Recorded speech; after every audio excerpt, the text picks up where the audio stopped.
जय हिंद दोस्तों, आप सभी का स्वागत है आपके अपने YouTube channel ER success force पर। सो फ्रेंड्स, आज के इस वीडियो में हम बात करने वाले हैं इंडियन कोस्ट गार्ड 02-2022 बैच नाविक जीडी आंतरिक स्टेज फर्स्ट की कट ऑफ के बारे में। यहाँ पर जो आपके डाउट्स आ रहे थे कि सर एग्जाम की कट ऑफ क्या रहने वाली है 02-2022 बैच के लिए और आपका पासिंग मार्क क्या रहता है। यहाँ पर जो स्टूडेंट्स के एक माइंड में जो कंफ्यूजन रहता है कि एग्जाम की कट ऑफ है और जो पासिंग मार्क है क्या सेम रहती है, इसमें क्या डिफरेंस है, इसको समझाने की हम कोशिश करेंगे। उसके बाद जैसे कि आप सभी लोगों को पता है कि हमारे नाविक जीडी में 2 पेपर होते हैं, यांत्रिक में 2 पेपर होते हैं, सिर्फ नाविक डीबी में आपका सेक्शन फर्स्ट होता है। तो इनमें आपके पासिंग मार्क क्या रहते हैं आपकी जीडी में और आपकी कैटेगरीज वाइज आपकी पासिंग मार्क कैसे रहती है। तो सभी लोगों को पता है कि journal, EWS, OBC, SC, ST पांचों कैटेगरी जो अपनी कट ऑफ होती है वो अलग रहती है, पासिंग मार्क अलग रहता है। तो इन पांचों कैटेगरी की बात करेंगे, आपकी किस प्रकार आपकी पासिंग मार्क आपकी कट ऑफ रहने वाली है।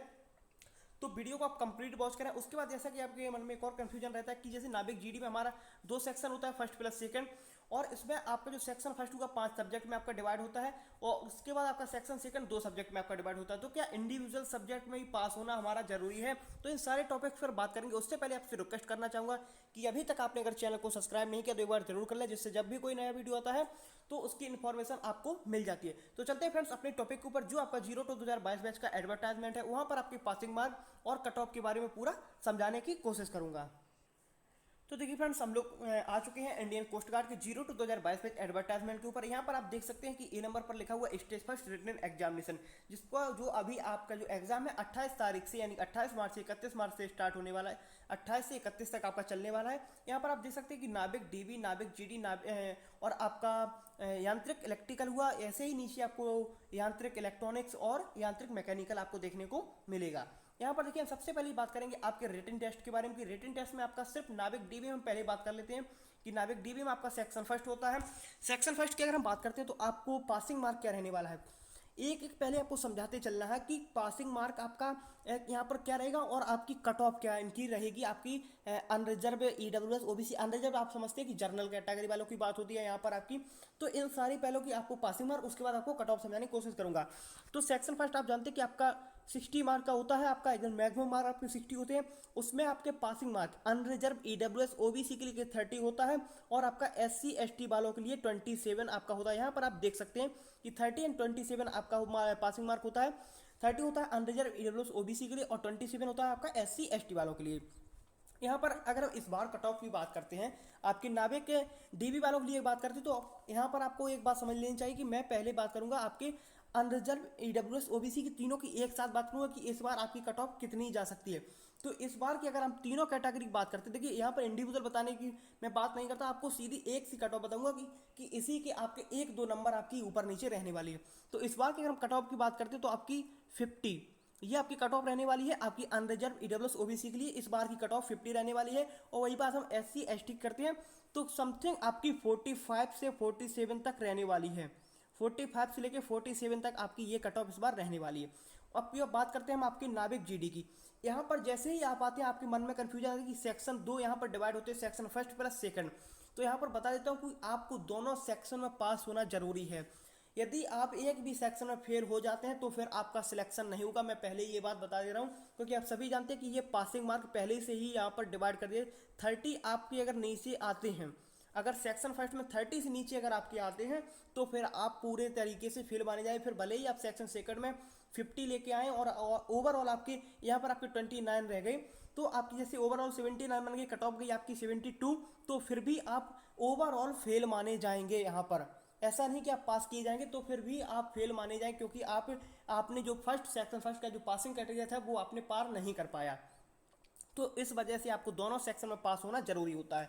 हम बात करें यहाँ पर आपके सेक्शन फर्स्ट प्लस सेकंड, तो यहाँ पर आपके देख सकते हैं कि आपके सेक्शन फर्स्ट में वही आपका जो सीन रहता है कि 30 आपके सेक्शन फर्स्ट में अनरिजर्व, ईडब्ल्यूएस, ओबीसी के लिए और 20 आपके रहते हैं आपके अनरिजर्व, ईडब्ल्यूएस, ओबीसी के लिए। तो यहाँ पर आप जानते हैं कि सेक्शन सेकंड में आपकी 50 मार्क का ये होता है और उसमें से आपके 20 रहते हैं आपके पासिंग मार्क। तो ओवरऑल अगर हम बात करते हैं तो आपके 50 यानी अनरिजर्व, ईडब्ल्यूएस, ओबीसी के लिए आपके 50 नंबर आपकी पासिंग मार्क रहते हैं, ये आपके ओवरऑल होते हैं। लेकिन आपको सेक्शन वाइज पास होना भी जरूरी होता है। वहीं पर हम एससी एसटी की बात करते हैं तो 27 आपके सेक्शन फर्स्ट में और आपके 17 सेक्शन सेकंड में। तो ओवरऑल आपके 44 एससी एसटी पर हो रही है। हम यहाँ पर कट ऑफ की बात करते हैं क्योंकि साथ साथ में हमको कट ऑफ की भी बात करनी है। तो एक आप ऐसा लेके चलिए कि एक फिक्स कैटेगरी है अनरिजर्व, ईडब्ल्यूएस, ओबीसी की अगर हम बात करते हैं यानी कि जनरल, EWS, OBC की अगर हम बात करते हैं तो इस बार की कट ऑफ की अगर हम बात करें तो आपकी समथिंग 72 से लेकर 75 तक रहने वाली है। ये आपकी कट ऑफ है इस बार की 0 टू 2022 बैच की। और वही हम बात करते हैं आपकी SC ST वालों की, तो यहाँ पर इनकी अगर हम कट ऑफ की बात करते हैं तो समथिंग आपकी 65 से लेकर 70 तक, 65 से लेकर आपकी 70 तक रहने वाली। समथिंग ये माने कि 75 तक ही आपकी कट ऑफ इस बार रहेगी नाभिक GD के लिए। वही चलते हैं हम नीचे आपके यांत्रिक की बात करते हैं तो यांत्रिक इलेक्ट्रिकल, यांत्रिक इलेक्ट्रॉनिक्स और यांत्रिक मैकेनिकल की अगर हम बात करें तो बिल्कुल नाभिक GD जैसा यहाँ पर सीन रहने वाला है आपका। अगर आप देख रहे होंगे तो यहाँ पर भी आपका यांत्रिक इलेक्ट्रिकल की बात करें तो सेक्शन फर्स्ट प्लस थर्ड होता है आपका। जो आपके सेक्शन फर्स्ट में होते हैं 30 आपका पासिंग मार्क रहता है, 20 आपका रहता है सेक्शन सेकंड में, और वही आप यहाँ पर देख रहे होंगे कि 50 आपका अनरिजर्व EWS OBC के लिए और आपका 44 यानी 27 प्लस 17 आपका SC ST वालों के लिए। यही आपको तीनों सेक्शन में यांत्रिक के लिए भी देखने को मिलेगा। अब हम बात करते हैं यहाँ पर आपके सेक्शन फर्स्ट में कि कितने मार्क के होते हैं आपके और कितना क्या इंडिविजुअल भी पास होना जरूरी होता है। ठीक है, अगर हम सेक्शन फर्स्ट की बात करें तो सेक्शन फर्स्ट में आप देखते हैं कि मैक्सिमम मार्क 60, उसके बाद आपको टाइम मिलता है 45 मिनट्स का और आपके नंबर्स ऑफ क्वेश्चन होते हैं 60। हम यहाँ पर आपके सब्जेक्ट वाइज देखें तो 20 आपके मैथ्स से आते हैं क्वेश्चन और आपके 10 आते हैं GS से, उसके बाद आपके आते हैं इंग्लिश से आपके 15, उसके बाद रीजनिंग से 10 और आपके GK से 5 क्वेश्चन आते हैं। यहाँ पर आप पासिंग मार्क देख सकते हैं, बार बार यहाँ पर नोटिस किया गया है कि अनरिजर्व EWS OBC के लिए आपको 30 रहने वाला है और SC ST वालों के लिए 27 यहाँ पर रहने वाला है। जो आपका लेवल है क्लास 10 का सिलेबस रहने वाला है यहाँ पर। सेक्शन सेकंड की अगर हम बात करते हैं तो थोड़ा यहाँ पर ऊपर करके चलते हैं, सेक्शन सेकंड की बात करते हैं। मैक्सिमम मार्क 50 आपको टाइम मिलता है 30 मिनट का और क्वेश्चन भी आपके 50 रहते हैं। यहाँ पर देखिए कि मैथ के आपके 25 और फिजिक्स के आपके 25। यहाँ पर आप देखिए कि 20 आपके रहने वाले अनरिजर्व EWS OBC के लिए, 17 आपके SC ST वालों के लिए। ऐसा ही सीन आपको नीचे भी देखने को मिलेगा। लेकिन यहाँ पर जो एक बात बोलनी थी कि क्या सब्जेक्ट वाइज जैसे मैथ में पास होना है अलग से, हमको साइंस में अलग से, रीजनिंग में अलग से, तो ऐसा आपको बिल्कुल पास होने की ज़रूरत नहीं है। आपको सिर्फ सेक्शन फर्स्ट पे फोकस रखना है। भले ही आपकी मैथ अच्छी है तो आपकी GK में थोड़ी बहुत प्रॉब्लम हो जाती है, जैसे यहाँ पर आपके 5 की जगह 2 ही नंबर आते हैं तो फिर भी आप पास माने जाए, क्योंकि आपका ओवरऑल स्कोर देखा जाता है।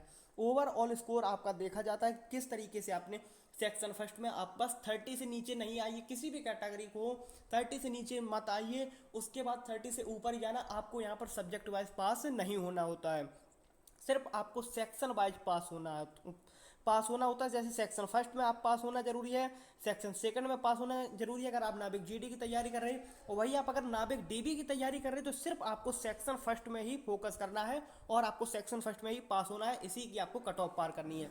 तो यहाँ पर आई होप आपके जो डाउट्स थे वो आप यहाँ कर क्लियर हो गए होंगे। और इसी तरीके को आपको नीचे भी देखने को मिलेगा, अगर सेक्शन 4 की बात करते हैं, सेक्शन 5 की बात करते हैं, सेक्शन 3 की बात करते हैं, तो उसी तरीके से आपसे 50 नंबर की यहाँ से, 50 नंबर की यहाँ से, 50 नंबर की यहाँ से, तो ये सेक्शन सेकंड के आपके क्वेश्चन रहने वाले हैं। तो ओवरऑल जी आपका जो पासिंग मार्क है ये आपका पासिंग मार्क 50-50-50 का रहने वाला है नाभिक GD में आपका और यांत्रिक में। तो इसी तरीके से आपका पूरा यहाँ पर रहता है पासिंग मार्क। कट ऑफ की मैंने आपको बता दिया कि पिछली बार से अगर हम 01 2022 बैच की बात करते हैं तो यहाँ से आपके अगर हम कट ऑफ की बात करें तो कुछ ज़्यादा बड़ा फर्क नहीं पड़ेगा। 2 से 3 नंबर प्लस हो सकते हैं, 2 से 3 नंबर आपके माइनस हो सकते हैं। ये मानिए कि प्लस माइनस 2 नंबर आपके पिछली बार की कट ऑफ से हो सकते हैं। तो आई होप यहाँ पर आपके जितने भी डाउट्स थे वो क्लियर हो गए होंगे। फिर भी कोई अगर आपका अदर भी डाउट रहता है तो आप कमेंट सेक्शन में पूछ सकते हैं, आपको जवाब देने की पूरी कोशिश करूंगा। मिलते हैं आपसे अगले वीडियो में, तब तक के लिए जय हिंद जय भारत।